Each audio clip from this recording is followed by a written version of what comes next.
Hello everyone, आप सभी का फिर से स्वागत है। ये वर्ल्ड ज्योग्राफी एनसीईआरटी का डिस्कशन है। आज से हम लोग आर्थिक भूगोल को डिस्कस करेंगे। आर्थिक भूगोल में सबसे पहले कृषि के बारे में, एग्रीकल्चर के बारे में हम लोग डिस्कस करेंगे। यह अध्याय 1 है। डिस्कशन को स्टार्ट करने से पहले मैं बता दूं कि इसका पीडीएफ अवेलेबल है। अगर आपको पीडीएफ चाहिए तो Telegram channel, Telegram quiz group या चैनल के कम्युनिटी बॉक्स में जाइए, वहां पर इसके रिगार्डिंग में इंफॉर्मेशन को अपडेट कर दिया गया है। एग्रीकल्चर दो शब्दों से मिलकर बना है। ये लैटिन शब्द है, एगर और कल्चर। एगर का मतलब होता है खेत का टुकड़ा, कल्चर का मतलब होता है खेती करना। खेत के टुकड़े पर खेती करना एग्रीकल्चर कहलाता है। फसलों को प्राप्त करने के लिए बड़े पैमाने पर मृदा को खेती के लिए तैयार करने की कला विज्ञान को कृषि कहते हैं, एग्रीकल्चर कहते हैं।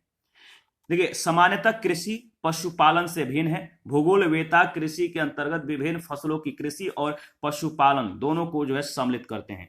कृषि समस्त आर्थिक क्रियाओं का केंद्र है। यह मानव का प्रधान प्राथमिक व्यवसाय होने के साथ साथ ये विनिर्माण उद्योग की आधारशिला भी है, क्योंकि कृषि से अनेक उद्योगों के लिए कच्चे माल, रॉ मटेरियल की प्राप्ति होती है। कृषि के लिए महत्वपूर्ण भौतिक कारक कौन कौन से हैं? तो पहला है जलवायु। जलवायु के अंतर्गत अगर बात करें तो कृषि के लिए तापमान, वर्षा, पौने काफी महत्वपूर्ण है। इसके बाद मृदा। मृदा की प्रकार क्या है, मृदा में कितनी उर्वरता है, ये सभी कृषि के लिए महत्वपूर्ण है। इसके बाद स्थलाकृति, समुद्र तल से ऊंचाई और ढाल प्रवणता, इन सभी को बारी बारी से डिस्कस करेंगे। सबसे पहले जलवायु यानी क्लाइमेट के बारे में डिस्कस कर लेते हैं। देखिए, पौधों के विकास के लिए उचित तापमान और वर्षा की मात्रा आवश्यक है। अधिकांश पौधों के लिए उगने से पहले 5 से 60 डिग्री सेंटीग्रेड तापमान का होना आवश्यक है। कुछ फसलों के लिए पाला अत्यधिक हानिकारक सिद्ध होता है, और जैसे कि फिनलैंड में कभी कभी पाले से, फ्रॉस्ट से संपूर्ण फसल जो होता है वो नष्ट हो जाती है। कृषि के लिए वर्षा महत्वपूर्ण कारक है। वर्षा की कमी या अधिकता दोनों ही फसलों के लिए हानिकारक होती है। कृषि के लिए वर्षा सामान्य से कम हो तो भी नुकसान है, और सामान्य से अधिक हो तो भी नुकसान है। अत्यधिक तथा निरंतर हिमपात होने से भी कृषि उत्पादन पर प्रतिकूल प्रभाव पड़ता है। पवन अनेक प्रकार से कृषि को प्रभावित करती हैं। दक्षिणी फ्रांस में चलने वाली तीव्र ठंडी पवनें फसलों को नुकसान पहुंचाती है, जबकि दक्षिणी इटली में चलने वाली अत्यधिक उष्ण तथा शुष्क सिरोको पवनें फसलों के पकने में सहायक सिद्ध होती है। शुष्क कृषि प्रदेशों में पवन अपरदन से ऊपरी मृदा परत की क्षति होती है। इसके बाद मृदा। फसलों के लिए मृदा किस तरह से महत्वपूर्ण है, इसके बारे में डिस्कस कर लेते हैं। मृदा पर ही समस्त कृषि आधारित है। मृदा की उर्वरता, फर्टिलिटी, कृषि की उत्पादकता यानी प्रोडक्टिविटी कृषि के लिए जो मृदा है, इसकी जो उर्वरता है, इस पर क्या डिपेंड करता है? उत्पादकता। फसलों में बदलाव करके बोने से फसल को मतलब कि बदलाव करके, देखिए, फसल बदलाव का मतलब है कि अगर इस बार धान की खेती है तो अगले बार गेहूं की खेती, फिर या मतलब कि ऐसा हो सकता है कि दलहन की खेती। तो फसलों में बदलाव करके बोने से और खादों तथा उर्वरकों के प्रयोग के द्वारा मृदा की उर्वरता को वैज्ञानिक ढंग से बनाए रखा जा सकता है। विविध प्रकार की मृदा भिन्न भिन्न फसलों के लिए उपयोगी होती हैं। दोमट मृदा जो होता है कुछ विशेष फसलों के लिए उपयोगी होती है, जबकि चिक्का मृदा अन्य फसलों के लिए उत्तम होती है। रेतीली मृदा ये मतलब कम उपजाऊ होती है, किंतु संतुलित उर्वरकों के प्रयोग से मतलब कि संतुलित अगर उर्वरक का प्रयोग करके मतलब कि इस मिट्टी की उर्वरता में वृद्धि की जा सकती है, उत्पादन को बढ़ाया जा सकता है। इसके बाद है स्थलाकृति। कृषि के लिए स्थलाकृति किस तरह से महत्वपूर्ण है? तो देखिए, स्थलाकृति के 3 तत्व, समुद्र तल से ऊंचाई, अभिमुखता और ढाल प्रवणता, कृषि के प्रतिरूपों को प्रभावित करते हैं। समुद्र तल से ऊंचाई का जो प्रभाव है वो तापमान पर पड़ता है, टेम्परेचर पर पड़ता है। मध्य अक्षांशों में समुद्र तल से ऊंचाई का प्रभाव तीव्र पवनों तथा मृदा की गुणवत्ता पर प्रतिकूल प्रभाव के रूप में दिखाई देता है। समुद्र तल से अधिक ऊंचाई होने पर फसलों की संख्या तथा प्रकार दोनों ही सीमित हो जाते हैं। अभिमुखता किस तरह से प्रभावित करती है, किस तरह से महत्वपूर्ण है? तो देखिए, अभिमुखता भी कृषि को प्रभावित करती है। उत्तरी गोलार्ध में उत्तरी ढालों की अपेक्षा दक्षिणी ढाल जो होता है अधिक तीव्र है, इसीलिए इन ढालों पर अधिक ऊंचाई तक कृषि कार्य संभव नहीं है। ढालों की जो प्रवणता है, ठीक है, ये भी कृषि क्षेत्र के कृषि को प्रभावित करती है। ढाल प्रवणता भी कृषि क्षेत्र की जो कृषि क्षेत्र की जो कृषि है, एग्रीकल्चर है, इसको इफेक्टेड करती है, प्रभावित करती है।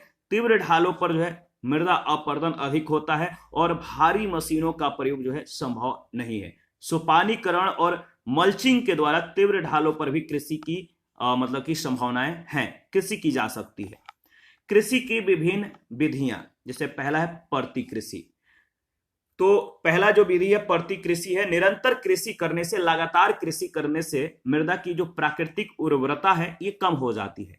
भूमि को समय समय पर कुछ अवधि के लिए, जैसे 3 से 4 वर्षों के लिए खाली या परती छोड़ दिया जाता है, जिससे भूमि अपनी प्राकृतिक उर्वरता को पुनः प्राप्त कर सके। चक्रीय कृषि क्या है? तो देखिए, किसी कृषि भूमि में परती की अवधि कम करने, जैसे 3 से 4 सालों को कम करके 1 से 2 साल, यानी जो परती भूमि की जो अवधि है इसको कम करने या परती छोड़ने से बचने के लिए इस विधि का प्रयोग किया जाता है। किस विधि का? चक्रीय कृषि का। इसमें विभिन्न प्रकार के फसलों को जो है चक्रीय रूप से उगाया जाता है, ताकि खेतों की जो उर्वरता है वो अधिक समय तक बनी रहे और किसी भी पोषक तत्व की अत्यधिक कमी न हो सके। इसके बाद द्विफसली कृषि, बाय क्रॉप। इसमें एक जो द्विफसली कृषि है, इसमें क्या किया जाता है? एक वर्ष में चक्रीय विधि से 2 फसलों का उत्पादन किया जाता है। उन क्षेत्रों में यह प्रचलित है जहां सिंचाई की व्यवस्था हो या वर्षा अच्छी मात्रा में होती है।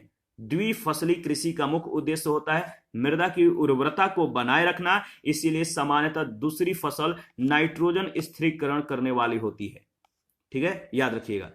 इसके बाद अगर बात करें तो चक्रीय कृषि को सबसे सामान्य फसल फलीदार पौधे यानी दलहन फसलें होते हैं, जो मृदा में नाइट्रोजन का स्थिरीकरण करने में सहायक हैं। इसके बाद है बहुफसली कृषि, मल्टीपल क्रॉपिंग। देखिए, मल्टीपल क्रॉपिंग का मतलब है कम समय में तैयार होने वाले फसलों के विकास और जल प्रबंधन यानी वाटर मैनेजमेंट की बेहतर तकनीक के कारण अब वर्ष में 3 फसलों को उपजाने की प्रवृत्ति बढ़ रही है। एक साल में 3 फसलों को उगाया जाता है, ठीक है, उपजाया जाता है, जिसे बहुफसली कृषि कहते हैं। कृषि विकास के साथ साथ किसान अब चक्रीय बहुफसली कृषि की ओर भी अग्रसर हो रहे हैं। इसके बाद है मिश्रित सस्यन, मिक्स्ड फार्मिंग। इस विधि में किसी कृषि भूमि में कई फसलों को मिश्रित करके इस प्रकार लगाया जाता है कि फसलों के द्वारा मृदा के लिए पोषक तत्वों की भरपाई कुछ सीमा तक दूसरी फसलों के द्वारा हो जाती है, और इस प्रकार की कृषि में जल्दी पकने वाली फसलें पहले काट ली जाती है और शेष फसल बाद में काटी जाती है। इसके बाद है रिले कृषि। रिले कृषि क्या है? तो जब एक खड़ी फसल के नीचे किसी दूसरी फसल को बोया जाता है, मान लीजिए ये भूमि है, अगर एक फसल खड़ी है तो दूसरी फसल को बोया जाता है, तो ऐसे कृषि रिले कृषि कहलाती है। जैसे चना के साथ अलसी, राई आदि को बोया जाना रिले कृषि के अंतर्गत होता है।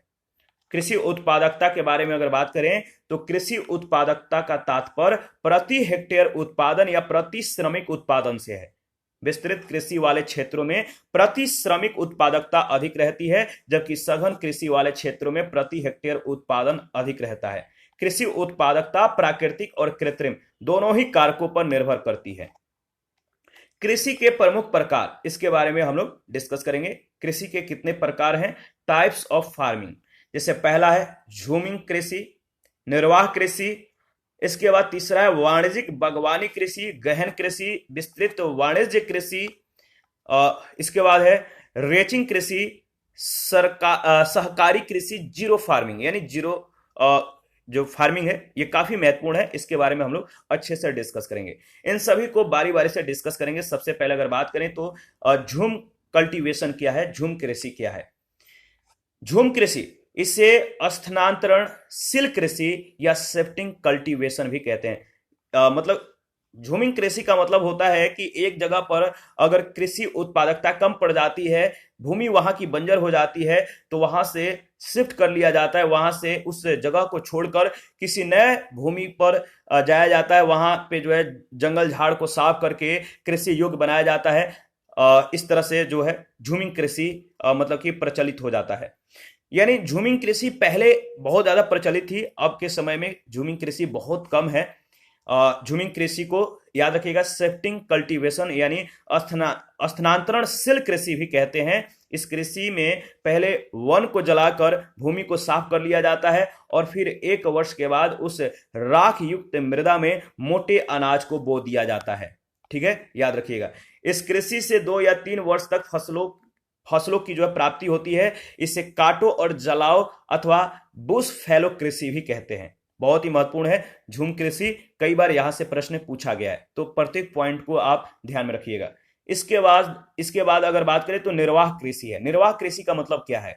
देखिए, भारत में निर्वाह कृषि जो है प्राचीन काल से मतलब कि काफी प्रचलित है। यह जो पद्धति है निर्वाह कृषि का प्राचीन काल से प्रचलित है। इसमें खाद्य फसलों की प्रधानता होती है, फूड क्रॉप्स की काफी ज्यादा प्रधानता होती है तथा वर्ष में अगर बात करें तो 2 या 3 फसलें सघन रूप में उगाई जाती है और इस प्रकार की कृषि मुख्यतः घरेलू मांग की आपूर्ति के लिए की जाती है। विश्व की स्थानांतरणशील कृषि और उनके जो क्षेत्र हैं याद रखिएगा, जैसे रेक कृषि जो है ये कहां पर होता है? ये सभी मतलब कि झूम कृषि के मतलब कि नाम है। जैसे किन क्षेत्रों में किस कृषि को झूम कृषि के जो नाम है, किन क्षेत्रों में क्या क्या नाम है, आपको ध्यान में रखना है। जैसे रेक कृषि है, ये भी मतलब कि स्थानांतरणशील कृषि का ही नाम है और ये जो कृषि है ये कहां पर प्रचलित है? तो वियतनाम और लाओस में। टावी जो है ये मालागासी में, मसोले मध्य अफ्रीका जैसे कांगो जायरे नदी घाटी क्षेत्र में ये प्रचलित है। फैंग जो मतलब कि जो शिफ्टिंग कल्टीवेशन है ये भूमध्य रेखीय अफ्रीका देश में जो है प्रचलित है। लोगन पश्चिमी अफ्रीका में है। मिल्पा मध्य अमेरिका, युकाटन और ग्वाटेमाला में काफी प्रचलित है। और बरबेका जो है ये कोनुल या मैक्सिको तथा कोमिले में प्रचलित है। इचाली जो मतलब कि शिफ्ट कल्टीवेशन है ये किस क्षेत्र में प्रचलित है? तो ग्वाडेलूप में। दिजुना सुमात्रा में, मिल्पा मैक्सिको और मध्य अमेरिकी देश में, कोनुको ये वेनेजुएला और ब्राजील में, चेतेमिनी युगांडा, जाम्बिया और जिम्बाब्वे में प्रचलित है। कैंगिंग जो शिफ्ट कल्टीवेशन है फिलीपींस में प्रचलित है। तुंगिया या टोगिया म्यांमार यानी बर्मा में, चेन्ना श्रीलंका में, लेदांग जावा और मलेशिया में, तमराई या ट्यूराल ये थाईलैंड में। ये जो शिफ्ट कल्टीवेशन है या जो स्थानांतरण कृषि है ये थाईलैंड में प्रचलित है। और हुमा या हुआ जावा और इंडोनेशिया में, याद रखिएगा। भारत के विभिन्न भागों में स्थानांतरित कृषि के जो नाम है, जैसे वालरा कृषि किस क्षेत्र में प्रचलित है? तो दक्षिण पूर्वी राजस्थान में, झूम उत्तर पूर्वी भारत में, दाहिया या पेंडा मध्य प्रदेश और छत्तीसगढ़ में, बेवार एवं डहियार जो बुंदेलखंड संभाग है मध्य प्रदेश का, यहां पर प्रचलित है। दीपा जो है बस्तर जिला यानी छत्तीसगढ़ में, जारा और एरका जो मतलब कि झूम कृषि है या जो स्थानांतरणशील कृषि है ये कहां पर प्रचलित है? तो दक्षिण भारतीय राज्यों में, बत्रा दक्षिणी पूर्वी राजस्थान में, पोडू आंध्र प्रदेश में, कुमारी केरल के जो केरल है, केरल में पश्चिमी घाट के पर्वतीय क्षेत्रों में ये जो है काफी प्रचलित है। फेदू कोमन विंगा उड़ीसा में जो है ये काफी प्रचलित है, याद रखिएगा। इसके बाद अगर बात करें तो वाणिज्यिक बागवानी कृषि क्या है? देखिए, यह पूर्णतः जो है व्यापारिक उद्देश्य से की जाने वाली कृषि है। वाणिज्यिक जो बागवानी कृषि होता है व्यापारिक उद्देश्य से की जाती है, जिसमें नकदी फसलों का उत्पादन किया जाता है। इस कृषि में वैज्ञानिक सिंचाई प्रणाली, उन्नत किस्म के बीज, रासायनिक उर्वरक और पीड़कनाशी एवं फार्म मशीनरी पर विशेष बल दिया जाता है। इसके बाद अगर बात करें तो गहन कृषि है, इंटेंसिव कमर्शियल फार्मिंग। इस कृषि में भूमि की प्रत्येक इकाई पर अधिक पूंजी और श्रम का जो है उपयोग करके एक निश्चित समयावधि में फसलों का अधिकतम संभव उत्पादन किया जाता है। सामान्यतः अगर बात करें तो 200% से अधिक सस्य गहनता वाले क्षेत्र को गहन कृषि क्षेत्र माना जाता है। इसके बाद है विस्तृत वाणिज्यिक कृषि यानी एक्सटेंसिव फार्मिंग। बड़े बड़े जोत आकार वाले कृषि क्षेत्रों पर यांत्रिक विधियों से की जाने वाली कृषि को विस्तृत वाणिज्यिक कृषि कहते हैं। इस कृषि में श्रमिकों का उपयोग कम होता है किंतु प्रति व्यक्ति उत्पादकता अधिक होती है। पारिस्थितिकी कृषि, इको फार्मिंग। इस कृषि प्रणाली में याद रखिएगा, पारिस्थितिकी तंत्र को बिना हानि पहुंचाए कृषि की जाती है। रासायनिक उर्वरकों और कीटनाशकों के स्थान पर जैविक उर्वरक और कीटनाशकों के प्रयोग को जो है प्रेफरेंस दी जाती है, वरीयता दी जाती है।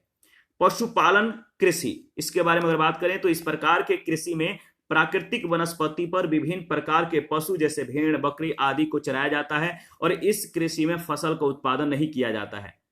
यह कृषि अधिकांशतः उन देशों में की जाती है जो प्राकृतिक और वानस्पतिक दृष्टि से चारागाह के लिए अत्यधिक अनुकूल है। ऑस्ट्रेलिया, अमेरिका, तिब्बत और भारत के पर्वतीय या पठारी क्षेत्रों में यह कृषि की जाती है। इसके बाद है सहकारी कृषि।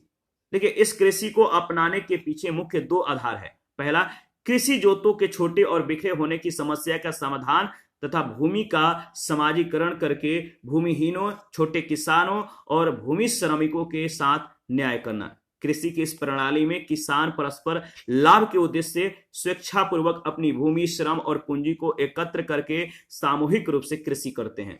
जीरो फार्मिंग क्या है? देखिए, जीरो फार्मिंग इसके अंतर्गत अगर बात करें तो जमीन में बाहर से रासायनिक उर्वरक तथा कीटनाशक आदि जो है नहीं डाले जाते हैं।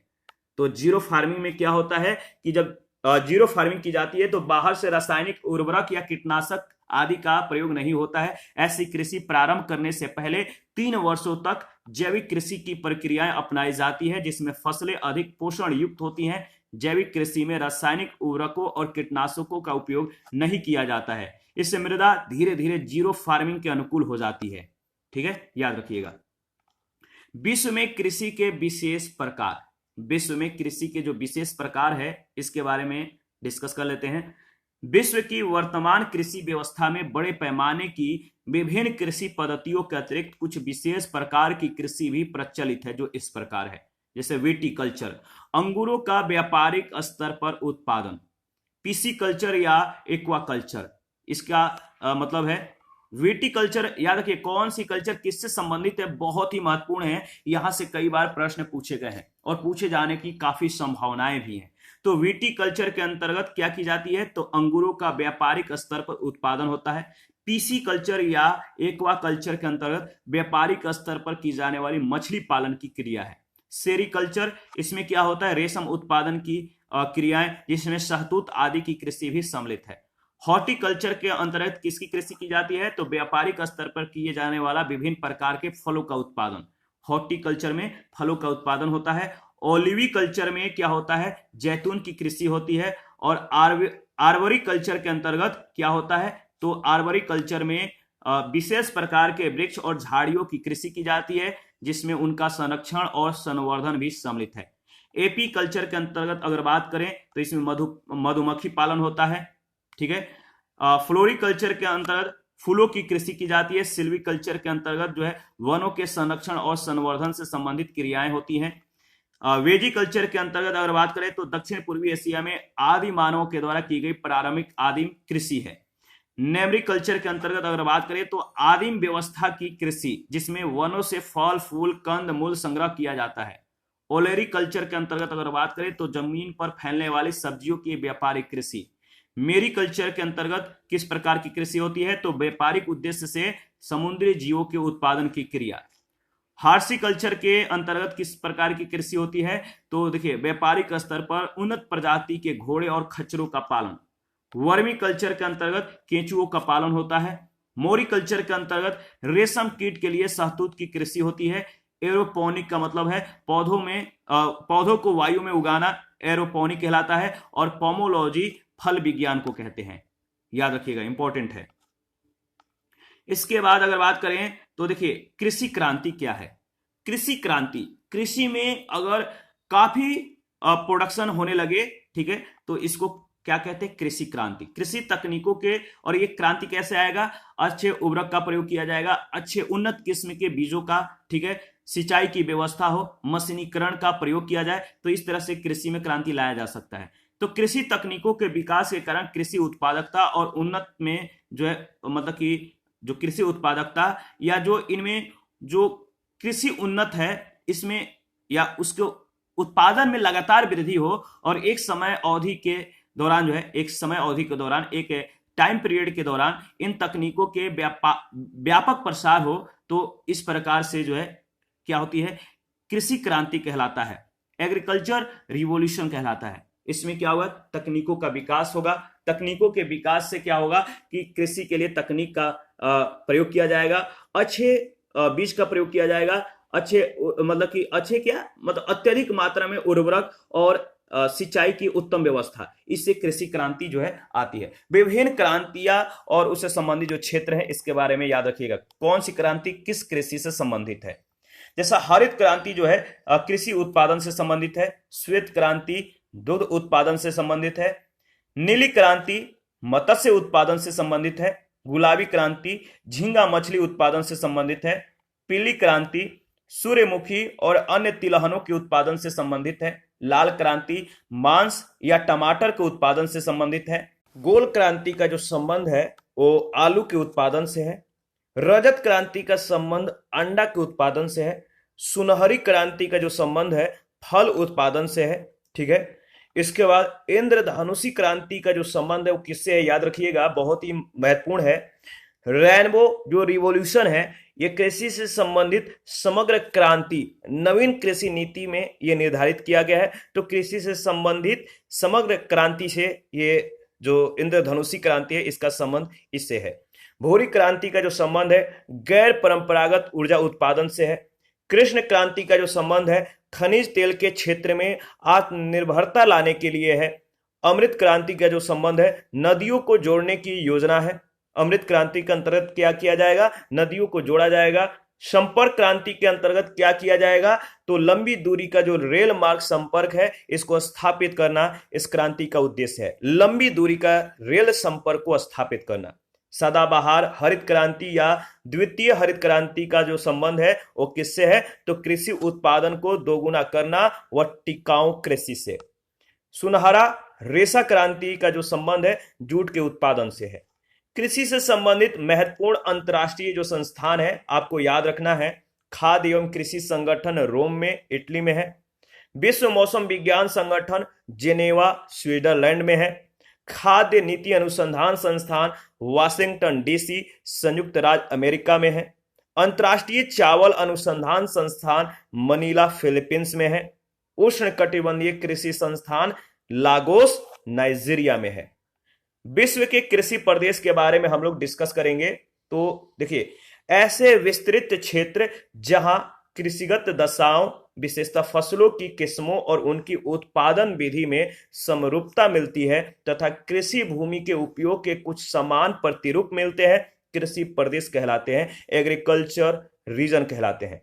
1936 ईस्वी में डी विटलसी ने विश्व के कृषि प्रदेशों का सीमांकन निम्नलिखित तत्वों के आधार पर किया है। जैसे पहला है फसलों और पशुओं का साहचर्य, दूसरा कृषि उत्पादन विधि मेथड, और तीसरा कृषि भूमि में श्रम पूंजी संगठन आदि का विनियोग, चौथा कृषि से उत्पादित पदार्थों के उपभोग का ढंग यानी उनका व्यापार के लिए बेचा जाना या किसानों के द्वारा निजी उपभोग के लिए प्रयोग करना। इसके बाद कृषि कार्य में सहायक यंत्रों, ठीक है, उपकरणों अथवा आवास आदि संबंधी दशाएं। विश्व की अगर बात करें तो प्रमुख खाद्यान्न फसलें जैसे मान के चलिए जैसे विश्व के शीर्ष 4 खाद्यान्न उत्पादक और आयातक राष्ट्र कौन कौन से हैं, तो क्रम को आप याद रखिएगा। तो ये 4 जो उत्पादक राष्ट्र हैं विश्व के, प्रथम जो देश है वह है चीन। प्रथम देश जो है उत्पादन के दृष्टि से वो चीन है। इसके बाद यूएसए का स्थान है, इसके बाद भारत और इसके बाद ब्राजील का। क्रम याद रखिएगा। तो 4 खाद्य उत्पादन के दृष्टि से जो प्रमुख देश हैं वो है चीन, यूएसए, भारत और ब्राजील। और आयातक राष्ट्र कौन कौन से हैं, तो आयात करने वाला पहला जो स्थान रखता है वो है यूएसए, इसके बाद जर्मनी, जापान और यूके। क्रम को याद रखिएगा, इंपॉर्टेंट है। देखिए, खाद्यान्न का अभिप्राय घास कुल ग्रेमिनी के उन पौधों से है जिन्हें दाने यानी अनाज के लिए उगाया जाता है। तो अनाज के लिए जो पौधे हैं ये किस कुल के हैं, तो ग्रेमिनी कुल के। याद रखिए, विश्व में भरण पोषण का ये प्रमुख आधार प्रदान करती हैं कौन, अनाज फसलें। जैसे पहला अगर बात करें तो गेहूं, वेट के बारे में अगर बात करें तो इसमें 2-3 पॉइंट बहुत ही महत्वपूर्ण है। गेहूं के कृषि के लिए किस प्रकार की मिट्टी की आवश्यकता होती है, किस प्रकार की जलवायु, टेम्परेचर और वर्षा कितनी मात्रा में होनी चाहिए, ये सभी आप ध्यान में रखिएगा। तो देखिए, गेहूं जो है शीतोष्ण जलवायु का पौधा है और इसका प्रधान क्षेत्र सब ह्यूमिड यानी उपाद्र और अर्ध शुष्क सिंचित तथा शुष्क भागों में स्थित है। तो इसकी कृषि अर्ध शुष्क, सिंचित तथा शुष्क भागों में की जा सकती है, याद रखिएगा। इसके बाद अगर बात करें तो गेहूं ग्रेमिनी कुल का पौधा है। गेहूं किस कुल का पौधा है? ग्रेमिनी कुल का, जिसका वानस्पतिक नाम ट्रिटिकम एस्टिवियम है। गेहूं का वानस्पतिक नाम क्या है? ट्रिटिकम एस्टिवियम। गेहूं के उन्नत प्रजातियों के विकास का जो श्रेय है डॉक्टर नॉर्मन ई बोरलॉग को दिया जाता है, जिसे उन्होंने मैक्सिको में विकसित किया था।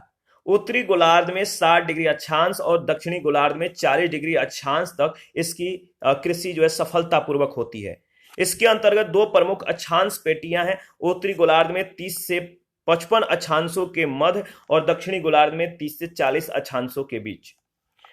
उत्पत्ति की भौगोलिक दशाएं, तो गेहूं के अंकुरण के समय 10 डिग्री सेंटीग्रेड औसतन मतलब कि तापमान और पकते समय 19 डिग्री सेंटीग्रेड तापमान की आवश्यकता होती है। तो जब गेहूं का अंकुरण, जब गेहूं जो है अंकुरित होने लगता है, जब गेहूं में अंकुरण होने लगता है, तो उस समय जो टेम्परेचर होना चाहिए 10 डिग्री सेंटीग्रेड यानी औसतन 10 डिग्री। और जब गेहूं का पकने का जो समय होता है उस समय जो टेम्परेचर होना चाहिए वो 19 डिग्री सेंटीग्रेड तापमान। गेहूं को 50 से 75 सेंटीमीटर वार्षिक वर्षा की आवश्यकता होती है, किंतु सिंचाई की सहायता से 25 सेंटीमीटर से भी कम वार्षिक वर्षा वाले क्षेत्रों में इसकी खेती की जा सकती है। गेहूं के पकते समय वर्षा होना, जब गेहूं पक रहा हो उस समय अगर वर्षा होता है तो इसके लिए, गेहूं के लिए जो है हानिकारक होता है। पुष्पन के समय पाला और पकने के समय ओला या ओलावृष्टि फसल को नष्ट कर देते हैं। इसके लिए उपजाऊ भुरभुरी मृदा अपेक्षित है। गेहूं की कृषि के लिए उपजाऊ भुरभुरी मृदा जो है काफी उपयोगी होता है। महीन काप मृदा, चीका प्रधान दोमट मृदा आदि भी गेहूं के कृषि के लिए उपयुक्त है। शीतोष्ण घास के मैदान में चर्नोजम या काली मृदा, जिसमें घासों से प्राप्त जीवाश्मों की अधिकता के कारण मृदा जो है मृदा में उर्वरता अधिक होती है, इसका भी अधिक उपयुक्त या इसका भी इस प्रकार के मृदा का भी जो है उपयोग किया जा सकता है, काफी लाभदायक होता है। ठीक है, जीवाश्मों की अधिकता अधिक उपयुक्त मृदा है किसके लिए? गेहूं के कृषि के लिए। गेहूं की जो किस्में हैं इसके बारे में अगर बात करें तो जलवायुवीय दशाएं और फसल बोने काटने के समय के अनुसार, जो जलवायुवीय दशाएं हैं या फसल बोने और काटने के समय के अनुसार गेहूं को दो प्रकारों में बांट सकते हैं। यहाँ पे विश्व के प्रमुख गेहूं उत्पादक जो क्षेत्र है आप देख सकते हैं, ये सभी गेहूं उत्पादक मतलब कि क्षेत्र हैं। ये वाला एरिया, ये जो डार्क ब्लैक से है, ठीक है, इसको ध्यान में रखिएगा। तो गेहूं बुआई क्षेत्रफल वाले जो शीर्ष 4 राष्ट्र हैं, गेहूं बुआई वाले जो क्षेत्रफल के अनुसार गेहूं बुआई क्षेत्रफल वाले चार शीर्ष जो राष्ट्र हैं, ये 2020 के डेटा के अनुसार है, इसको ध्यान में रखिएगा। तो पहला स्थान है भारत का। गेहूं बुआई क्षेत्रफल वाले जो शीर्ष 4 राष्ट्र हैं, पहले स्थान पर भारत है, द्वितीय स्थान पर रूस है, तृतीय स्थान पर चीन है, चतुर्थ स्थान पर संयुक्त राज्य अमेरिका है। गेहूं उत्पादक व उत्पादकता वाले जो शीर्ष राष्ट्र हैं, ये भी डेटा 2020 के अनुसार अगर बात करें तो उत्पादक जो राष्ट्र है पहले स्थान पर चीन है, ठीक है, दूसरे स्थान पर भारत, तीसरे स्थान पर रूस, और उत्पादकता वाले जो राष्ट्र हैं न्यूजीलैंड, बेल्जियम, नीदरलैंड। ठीक है, क्रम को याद रखिएगा, क्रम बहुत इंपॉर्टेंट है, यहां से प्रश्न अक्सर पूछे जाते हैं। विश्व में गेहूं के जो प्रमुख उत्पादक क्षेत्र हैं, जैसे चीन के गेहूं उत्पादक जो क्षेत्र है, जैसे उत्तरी भाग में विशाल मैदान, हांगहो घाटी, यांगसी कियांग, मेकांग नदियों की घाटी, ये सभी चीन में गेहूं उत्पादक के क्षेत्र हैं। रूस में साइबेरिया के स्टेपीज प्रदेश, कैस्पियन सागर, काला सागर का मध्य भाग और पूर्व के क्षेत्र। अमेरिका के गेहूं उत्पादक जो क्षेत्र हैं, वसंतकालीन पेटी में प्रेयरीज के उत्तरी भाग में डकोटा, मोटाना और मिनीसोटा राज्य में, तथा शीतकालीन पेटी में कंसास, ओक्लाहोमा, नेब्रास्का राज्य। अर्जेंटीना के संदर्भ में अगर बात करें तो गेहूं उत्पादन के जो क्षेत्र हैं अर्जेंटीना में, अर्जेंटीना में पंपास के मैदानी क्षेत्र गेहूं के प्रमुख उत्पादक क्षेत्र हैं। पंपास के पश्चिमी भाग में विस्तृत अर्धचंद्राकार गेहूं की पेटी स्थित है। शीतकालीन गेहूं जो है, जो शीत ऋतु में प्रारंभ में यानी नवंबर दिसंबर में बुआई करके ग्रीष्म ऋतु के प्रारंभ में यानी अप्रैल मई में काटा जाता है। तो शीतकालीन गेहूं जो है नवंबर दिसंबर में बोया जाता है और अप्रैल मई के महीनों में काटा जाता है। बसंतकालीन गेहूं जो है बसंत ऋतु में बुआई करके ग्रीष्म ऋतु के प्रारंभ में इसे काट लिया जाता है। गेहूं को कोमल, कठोर, लाल और सफेद गेहूं के रूप में भी वर्गीकृत किया जाता है। कठोर और लाल गेहूं मध्य अक्षांशों के शुष्क प्रदेशों में उगाया जाता है, जबकि कोमल और सफेद गेहूं आर्द्र प्रदेशों में उगाया जाता है। ठीक है, इसके बाद हम लोग राइस यानी चावल के संदर्भ में डिस्कस करेंगे, तो इसका डिस्कशन नेक्स्ट सेशन में करेंगे। आप अपना प्रतिक्रिया देते रहिए। आपके प्रतिक्रियाओं का हमें बेसब्री से इंतजार रहता है। जिन लोगों ने Telegram channel, Telegram quiz group, Facebook page, Instagram को ज्वाइन नहीं किया, वीडियो के डिस्क्रिप्शन बॉक्स में उसका लिंक है, आप ज्वाइन कर सकते हैं। थैंक यू, मिलते हैं नेक्स्ट सेशन में।